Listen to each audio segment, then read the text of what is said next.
Sunday, October 20th, 3 p.m. I decided to try to take a walk to the bottom of the hill to see if the floodwaters had receded at all. And the fog, it's worse in the day. I couldn't believe it. It's just a blinding white haze. There's something off with it, I think. I'm a city person. I don't have a lot of experience with misty woods, but the way sound gets a little distorted and muffled, and there's this little almost imperceptible grain in the whiteness, and the way the light just comes up behind it, it's sort of mesmerizing. It feels like when you're driving late at night with no sleep and watching the dotted line come at you out of the dark, over the blacktop in your headlights, and before you know it, you're zoned out and you've missed your exit, and you don't realize you've missed your exit for about a half hour, after it's happened. Well, walking in this fog is a lot like that. I went out there and I just blanked out after a while, and I started to panic when I realized I didn't know how long I had been walking, and I didn't know how far.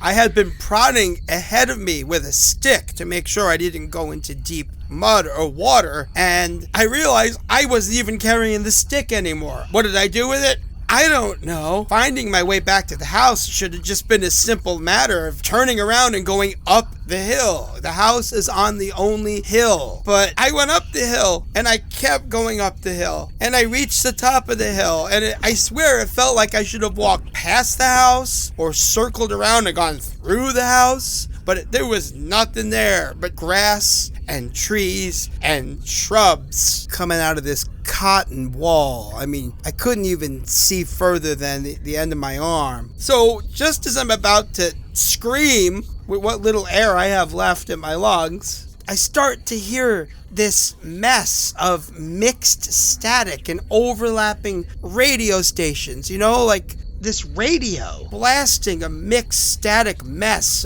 different radio stations overlapping, like it's not tuned in right. But then, as I start walking toward the noise of the radio, I heard what sounded like my name. Like the radio said my name. The voice that said my name sounded like the radio static had learned to talk. It wasn't like a person. So I'm thinking I'm going crazy, or the fever has fried my brain, and I follow the noise, and I found my way back into the house. And the radio stopped playing the moment I stepped onto the porch. The radio just went dead silent. And there's only one radio in the house, so I went up to find it. It's the same radio that broke the other day when I tried it upstairs. It still has no batteries in it. And it was hot to the touch. Really hot. Not warm, but so hot the plastic case warped. Like some of the black plastic mirrored on my hands because it was melting. It doesn't even have a plug. It's a battery radio with no battery. It's crazy, right?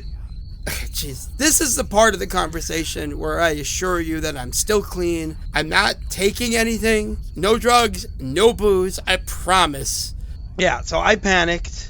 I'm not in the best of moods. I still feel terrible. If you can't tell, my lungs are full of crud. You know what? I don't even remember why I called you, Miss Angela. I don't know why I bother. I'm not stupid. I know you don't want to hear from me or my bullshit. I don't know why you hired me or you sent me out here. And Edie, I can't say it enough. I'm sorry. Bye. Sunday, October 20th, 8:36 p.m.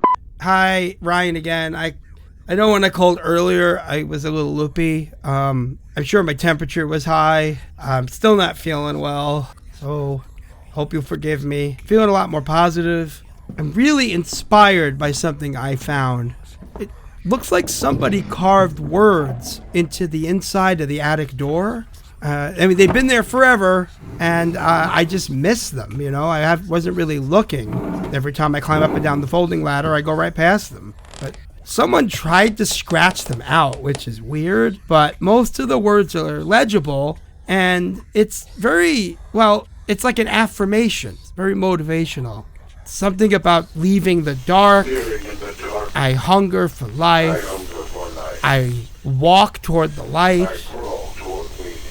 I take back my power. I take go through the door. I go through the door. I enter a new house. I enter a new house of flesh. I really like the message, Miss Barnes. It feels like starting over or being reborn. It's a good omen. You know, after I read the words, it made me feel like things are going to be okay again. For everyone. I'm doing much better. Well, I'm sick, but I'm sure I'll shake this off. Later. End of messages.